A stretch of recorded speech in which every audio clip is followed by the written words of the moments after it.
Подводна археологија, специјализирана гранка во археологијата што ги истражува локалитетите што се денес под вода. Македонија не излегува на море, но има коњи за трка и тоа многу. Подводни археолошки локалитети кои што апсолутно го заслужуваат нашето внимание. Здраво, добре дојдовте во Умен подкаст. Ова епизода е спонзорирана од Министерството за култура и туризам во рамките на поддршката на проекти од национален интерес. Се разбира, отворени сме за поддршка и од други спонзори, повелете, јавете се во секој време. Во меѓувреме можете да не поддржите и со заследување на нашите страници 101 подкаст на YouTube, 101 подкаст студио на YouTube и Facebook и Instagram на Умно МК. За подводна археологија ќе зборуваме со магистер Валентина Тодороска, археолог од Археолошкиот музеј на Македонија, подводен, копнен, секаков. Ќе зборуваме за многу интересни теми. Вале, здраво и добре дојде. Здраво, Весна, убава интересна најава, ни јас така ли би се представила. Себе си. Ни професијата. Имаме многу муабети. Фокус ќе ни биде Врбник, еден подводен археолошки локалитет, каде што си ти вклучена долги години. Врбник е во Охридското езеро, некаде на патот помеѓу Струга и Калишта. Ти ќе ни кажеш, вака по-конкретно, станува збор за археолошки локалитет кој што е првпат забележан од мештаните негде средината на 80-тите години. Така. Археолошките истражувања се почнати 1998 година под раководство на Воислав Санев. И Елеонора Петрова. И Елеонора Петрова. Во тоа време археолошки истражувања ги спроведуваат во тоа време археолошкото одделение при Музеот на Македонија, колку што знам, Стројшкиот музеј доктор Никола Незлобински во соработка со Сојузот на нуркачки друштва на Република Македонија во тоа време. Така. После 98 година ти за релативно кратко време се вклучуваш во овие ископувања и долго време си дел од оваа приказна. Кажи ми како почна сето тоа. Секоја приказна е нели со некаков почеток си беше еднашка. Ние сме веќе во минатиот век. Да. Значи за годината генерално споревме дали е 97-98, меѓутоа 98 е годината кога се почнати истражувањата на локалитетот Врбник. Откриене, како што кажа ти, дека во 80-тите години од група на рибари, стружани нормално, во своите мрежи наоѓаат дел од керамички материјал, ги носат во музеј, ги се препознава материјалот, дека не е од современа керамика, дека не е од модерно време, се превзема иницијатива и на иницијатива од Музејот на Македонија и како што спомна Воислав Санев и Елеонора Петрова, се изработува елаборат во соработка нормално со нуркачките друштва, Сојузот на нуркачи, и започнува едно истражување. За нас, да речам, не непознато, бидејќи во Струга традицијата на нуркање е од далеко предходно. Забележана е од страна на нуркачкиот клуб Нуркач под раководство на Сотиро Петчевски, така да има една соработка помеѓу скопските и струшките нуркачки друштва, а понатака таа соработка нормално продолжува и до ден денес. Спомена дека ние се познаваме доволно долго, можам да споредам дека се четврт век. И повеќе. Баш токму четврт век, 2000-та година започна мојата авантура, да речем, или едукација на тема подводна археологија, кога на факултет како абсолвент забележав на огласната табла на факултетот за историја на уметност и археологија при филозофскиот факултет, повик за учество на курс за на обука за подводна археологија и учество на истражувања организирана од страна на Центарот за подводна археологија во Созопол, Република Бугарија, во соработка со Институтот за Institute of Nautical Archaeology Texas. И во нивната програма имаше обука која би содржала курс по нуркање, 15 дена, и 15 дена да си дел од тимот кој работи на терен. Во тоа време се откриваше... Извини, што те прекинувам, на локалитет во Црно море, предпоставувам? Да, во Китен. Тогаш беше одбран, разговорот беше со колегата Горан Санев, доста ентузијастичен, најверојатно пошто предходно неговиот татко го работеше Врбник, најверојатно веќе имаше некакви информации и ентузијастички се собра група од 5 луѓе, меѓу кои се Рита Карпузова, Христијан Санев и Златко Видевски, За жал, никој од нив денес не е во подводната археологија, ама затоа поддршката имаме од копно, бидејќи логистиката е секогаш добре дојдена. Тоа е еден момент. А другиот момент беше дека аплициравме, добивме и некои средства, она што не беше покриено, нешто си се плати и така ние месец дена одседнавме, да речам, во Центарот за подводна археологија во Созопол. Во тој момент Китен и подводниот брод, кој е средновековен, повеќе бродови се откриени на таа локација. Денес е едно од познатите наоѓалишта во Бугарија, бидејќи под раководство на Крум Бачваров е доста добро, да речам, изработено и публиковано. Да, супер. Ќе зборуваме после, ќе ги врзиме овие искуства со друго едно прашање врзано со Врбник. Кажи ми сега, онака сакам да го фатиме оној хронолошкиот дел. Железно време во Македонија е генерално се датира од 11 до 6 век пред нова ера. Значи глобално генерално. Во овој поглед Врбник е интересен затоа што е генерално помлада населба од сиве други, ама дај да го врземе онака со ној континуитет на палафитни живеалишта што се наоѓаат во Охридското езеро.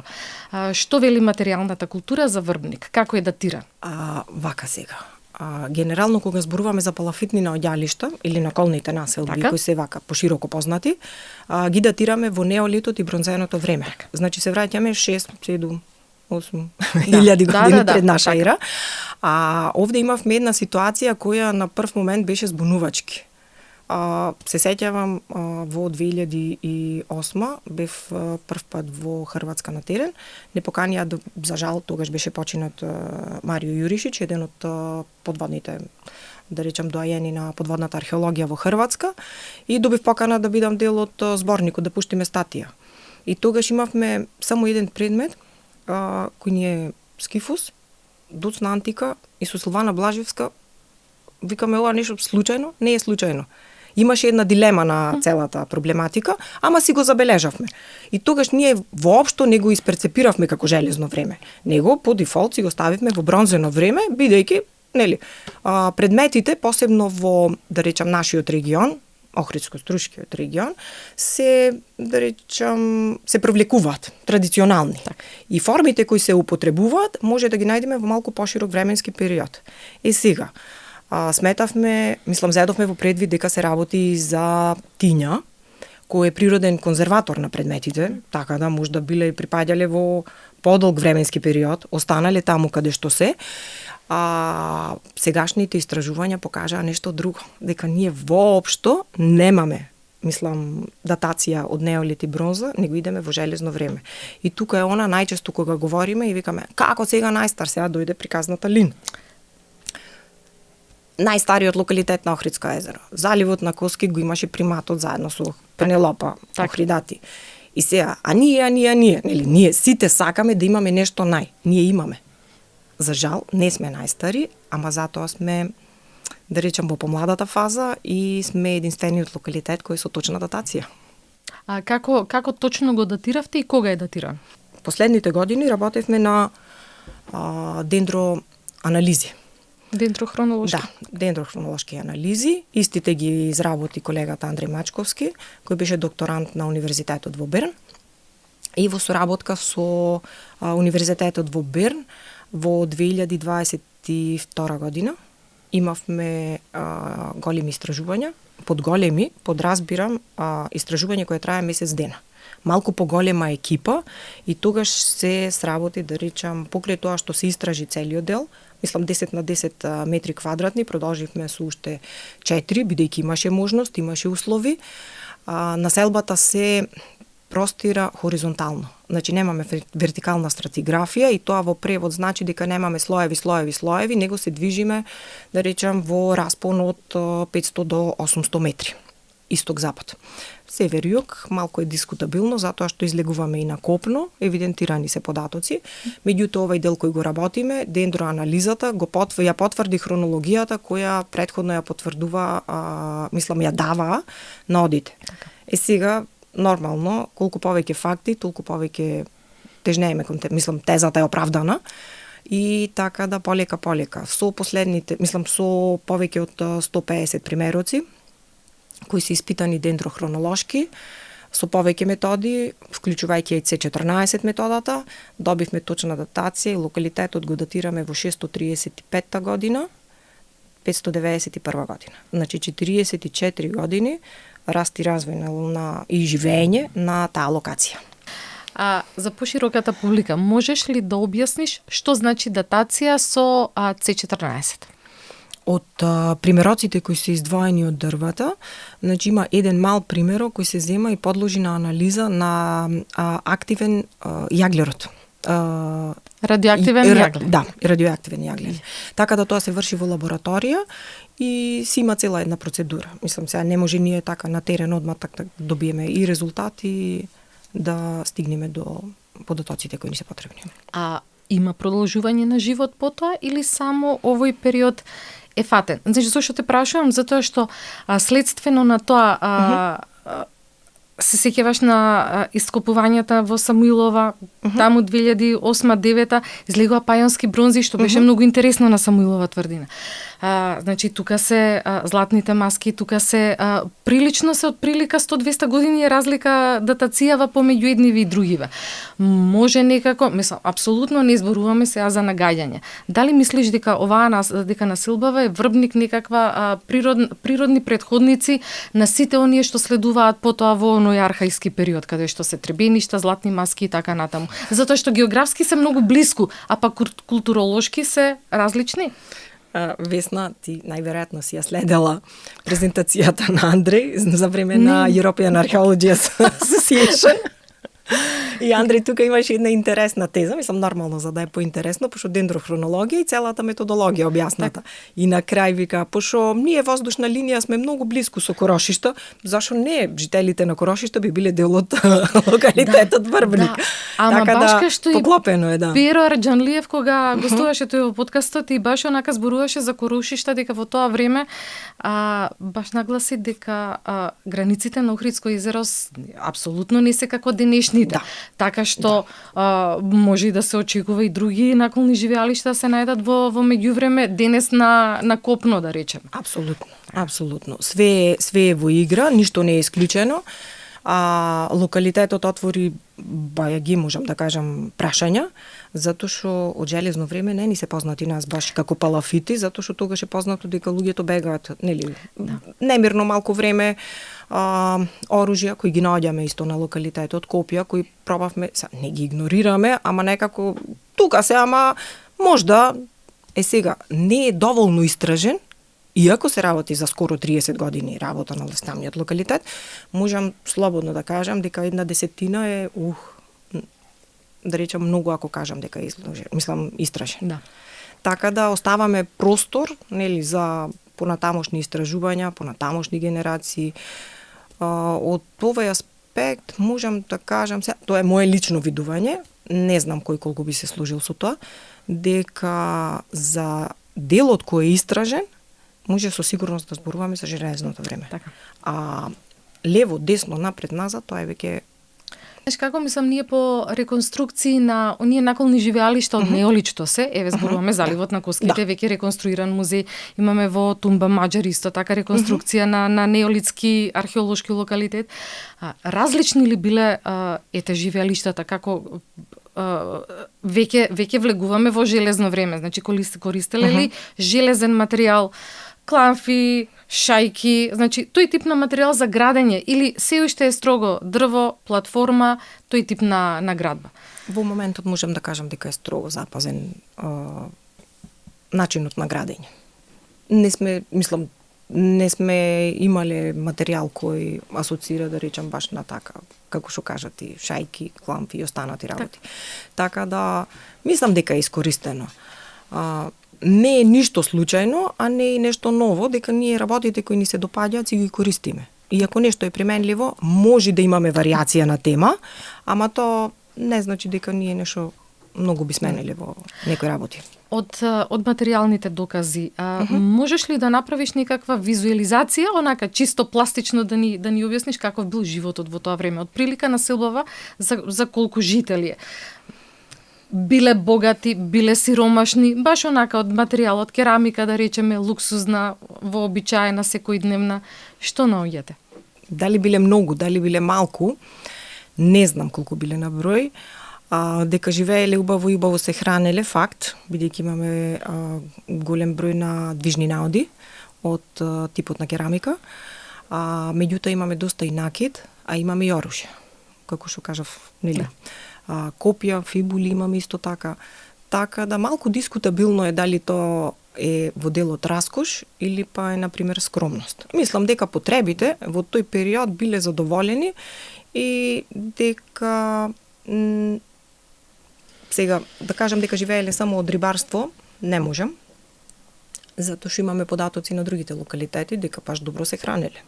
Ама дека воделе евиденција за себе си, за својот начин на живот, за, да речам, екосистемот, тоа сигурно да.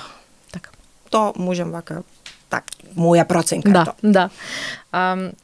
Подводната археологија е твоја потесна специализација, иако 25-30 години си на сите терени во Македонија, ама во 2017 година се здоби со сертификатот European Scientific Diver.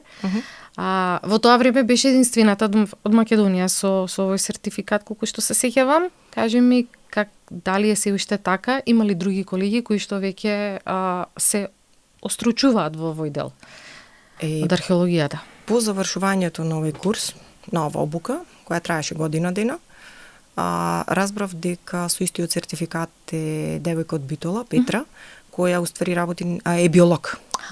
Значи имаме природа и имаме култура. Да. И тоа е пак една... Идеално за Охрид. Да. Под УНЕСКО. Да, поврзување имаме, нели? УНЕСКО сите знаеме дека имаме природно и културно наследство и по тоа сме единствени. Така да за други стварно немам информации и како курс го препорачувам бидејќи е нешто што ве тера да се преиспитате и да ги видите своите можности. Значи поддршката е мора да имате за целиот тој курс, бидејќи целиот процес започна во јануар месец базен за кои со какви компетенции доаѓа и има правила кои треба да се исполнат. Значи, нуркање на воздух, имате нуркање, пливање од 2 километри за одредено време. Одредени вежби кои мора да се направат. Дополнителна потешкотија, бидејќи ние сега да речам, овој тренинг или обука испадна како дел од проектот кој го работевме заедно со колегата Гуце Наумов, Нинава, кој ги поврза и во истиот проект беа Украина, Русија, Македонија и Швајцарија. Сега правам муабет за периодот од 2014 до 2018-19 година, кога заврши тој проект. И една од целите беше кадарот, мислам, дел од стручните кадри да се обучени и во нуркањето, кое е малку по-специализирано. Така да беше еден мешови тим и кога мора материјата да ја учите на англиски јазик, е една потешкотија. После учите све во врска со нуркањето, исто како да сте почетник, така да тука имате физика, хемија, медицина, а покрај другото, нормално, делот и со археологија. Од сите 4 земји беше одлучено целиот тренинг да се одржи во Македонија. Прво како атрактивна убава дестинација, заштитена под УНЕСКО. Една работа. Втора работа е, да речам, економскиот аспект, кој што беше доста прифатлив за сите. И третиот дел имаме локалитет, става збор нормално за заливот на Коски, кој е одма со база и овозможува и учење и практика во исто време. Периодот на практичниот дел беше одбран да е во август месец, така да август месец го поминавме на заливот на Коски од 8 до 8 септември. А вака колегите од странство како реагираат на ова што го имаме овде? Вау. Да? Прецена видливоста. На терен кога бевме во Русија, во Сертаја, бидејќи имавме размени и учество на различни, да речам, локалитети, видливоста е, па ова е многу. Први нуркате во бара, не е баш многу пријатно, видливост 0, сега длабочината е метро до 2, така да тоа не е голем проблем. Ама од друга страна, кога имате вака пред себе си јасна визија, одма е многу полесно во животот. И во работата. Апсолутно. Особено во работата. Таман сме тука во овој дел, кога сакам да те прашам, какво е чувството да ископуваш под вода? Значи, сум била на археолошки ископувања на копно, знам како оди процесот, Исто. Што значи под вода? Да, исто. Како ти се...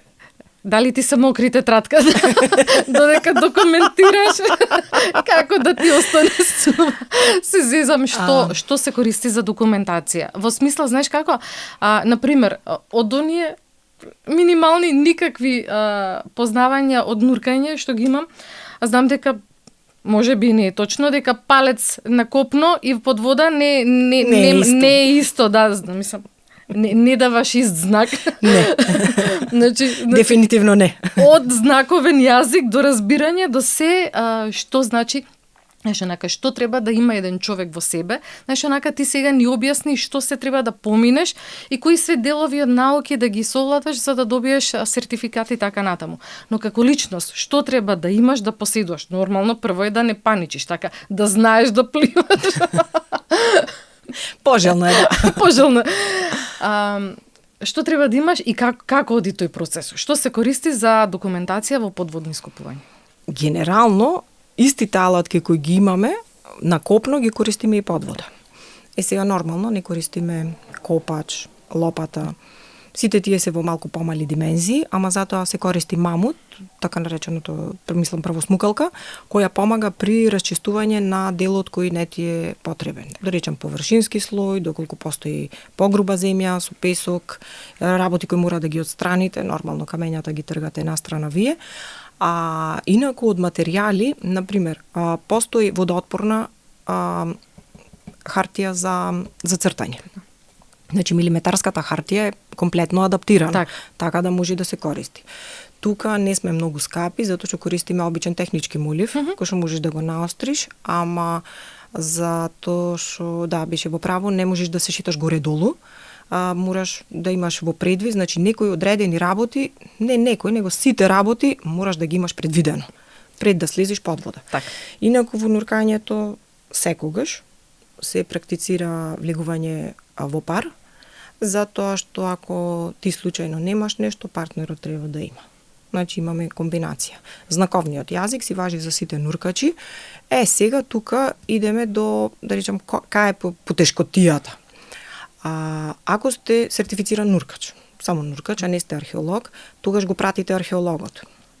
Дека ќе уништите нешто, мала е веројатноста, бидејќи водата е пак некој медијатор, да речем, меѓу предметите, вас и работата. Сепак мора да се задржи принципот да биде предметот инситу, така, додека... Да, пожелно е. Некои работи мора исто така да ги забележите, не е за џабе со меморија на рибка, значи 2 секунди, затоа што јасна е ситуацијата, дури си под вода, ама после некако е малку комплицирано. Сега, со новите технологии, така GoPro-то го имате, може да се снима цело време, така да се направи едно преиспитување на целата ситуација. Според пропозициите, колку време најдолго смееш да бидеш под вода? Тоа е прашање на длабочина, на локалитетот на кој се работи, прашање на густината на водата, значи дали е солена или сладка вода.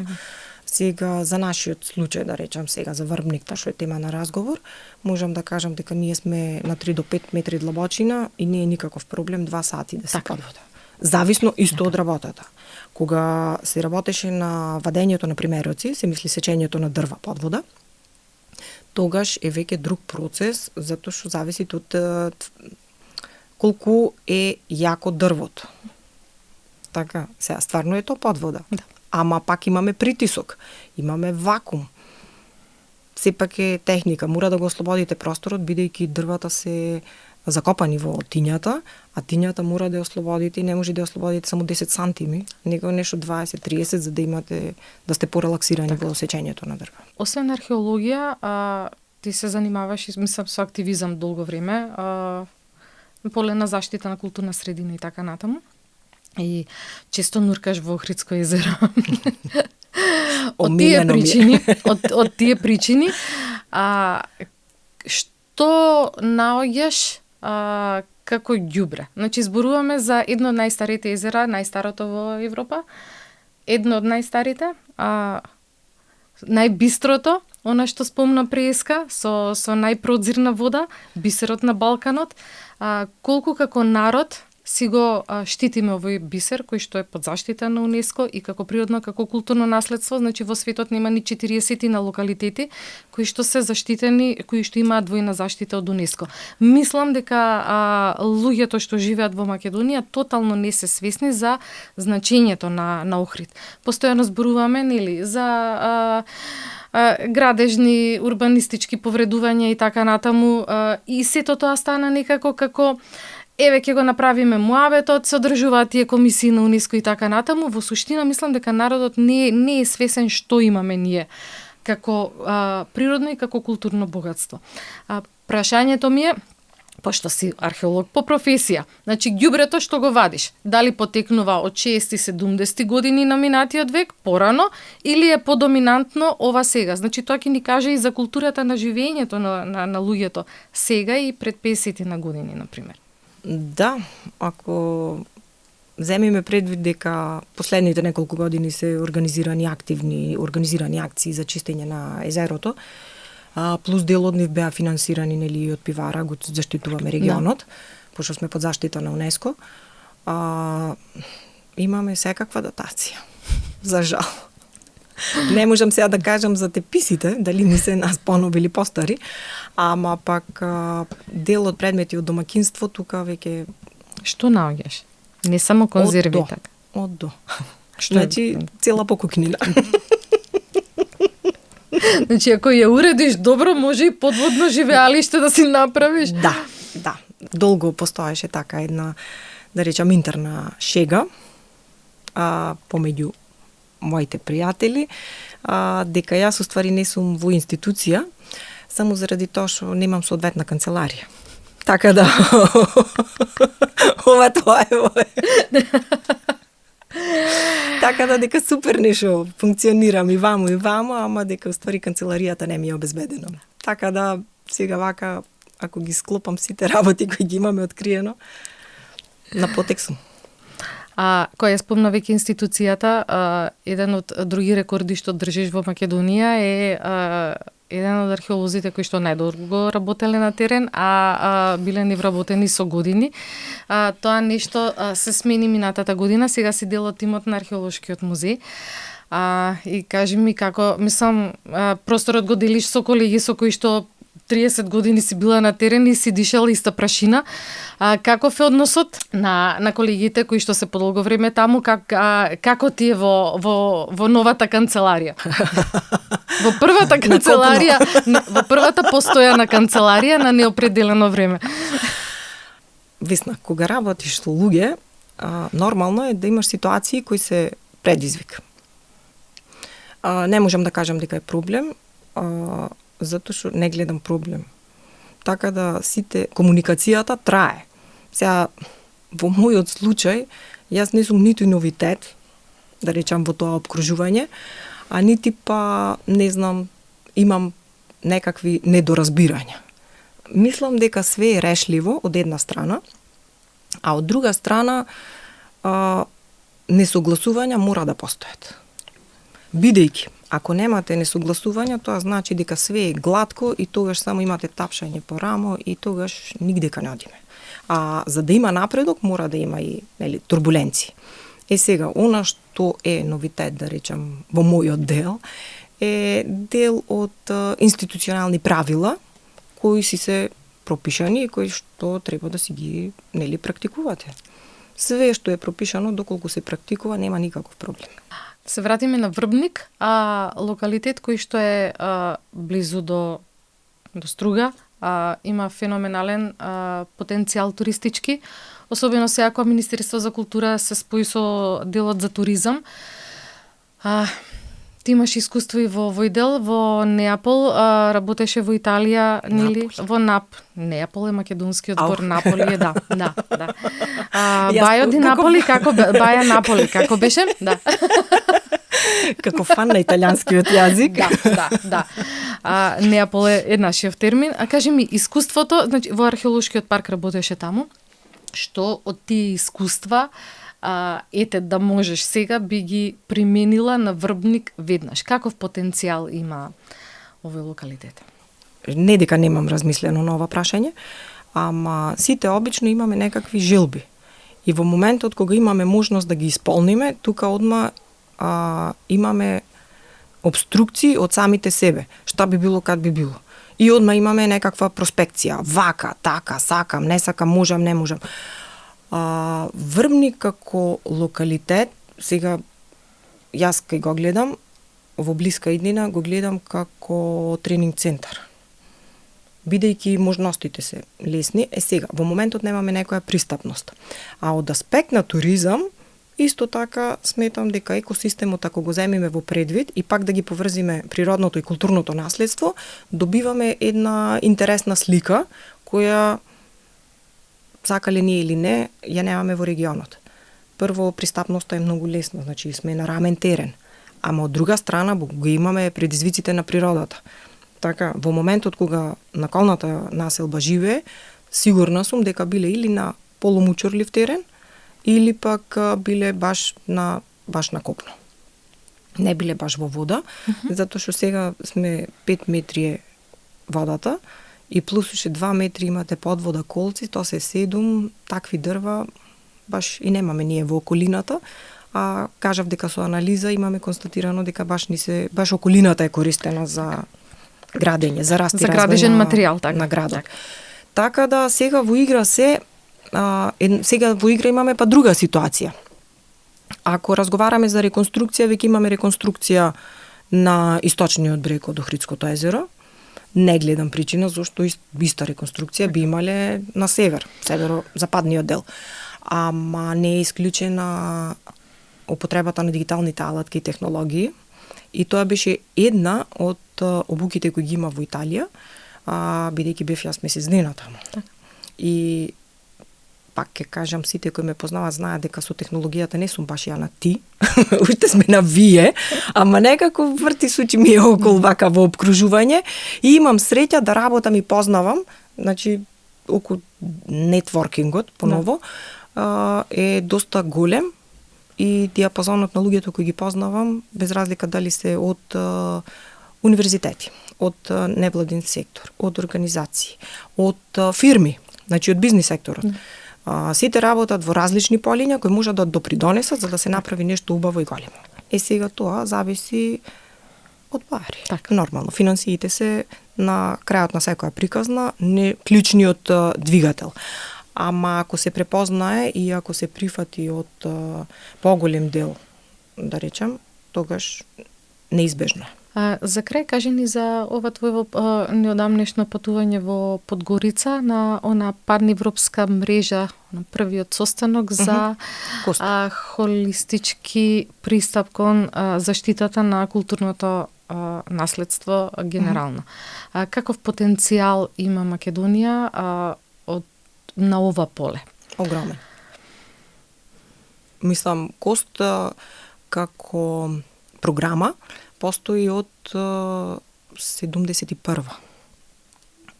Дел од нашите колеги биле дел од тие програми и кога ќе одите на страната на Кост, добивате European Cooperation for Science and Technology. И тука одма имате двојба, бидејќи ние сме сепак истражувачи, ама самата платформа овозможува вмрежување на повеќе видови на професии. Сега, во програмата која сум јас е Cultural Protection Property for All. Влегов во делот на подводна археологија, кога не бев, да речам, во институција, значи прифатени се сите оние кои работат на одредена дејност и имаат познавање за темата на која се аплицира. Во нашиот проект, можам да кажам наш, бидејќи сум дел од тој проект кој ќе трае 4 години, учествуваат IT сектор, значи дигитализацијата е опатена комплетно, правници, што не е воопшто случај, археолози, подводни археолози и тука имате менаџери, значи бизнеси, да речем луѓе кои предаваат на факултет, и тука имате 20 земји во моментот и повеќе од 100 членови на самиот проект и не ве ограничува. Секогаш за било која акција имате повик и може да се пријават сите кои се заинтересирани. И она што е, да речем, јас го гледам како поттик и успех, дека на секој ден му е овозможено прво присуство, а второ овозможена е соработка помеѓу секторите, кои ни дека досега немало некак, да речам, проекти кои говорат и работат на тема заштита. Пред брзо време заврши проект со УНЕСКО за заштита на културното наследство. Така да не се одземени претходните работи и успеси, или да речам неуспеси, него најдоброто да се земи, да се имплементира и да се употреби во поголем дел од земјите. Фала ти многу што ни беше гостинка во подкастов. Се надевам дека ќе се видиме повторно, ќе ни гостуваш и ќе правиме уште еден куп други интересни муабети за оваа наша феноменална професија. Весна, фала што имавте трпение да ме сочекате толку долго. Вредеше. Така да се надевам. Фала ти. Молим.